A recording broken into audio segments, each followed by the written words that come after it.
Okay, let me ask few questions from SQL. So tell me, what is the difference between relational and non-relational database?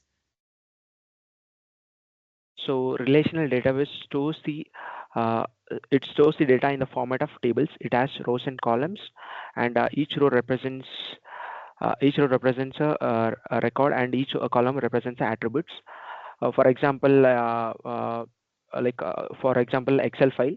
So where we store the data in the form of columns, and each data will be each record will be stored in rows, and we have also columns.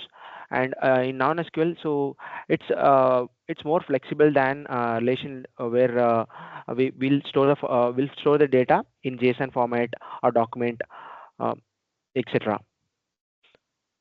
So yeah, for example, JSON file where we store using a key value, mm, key value base.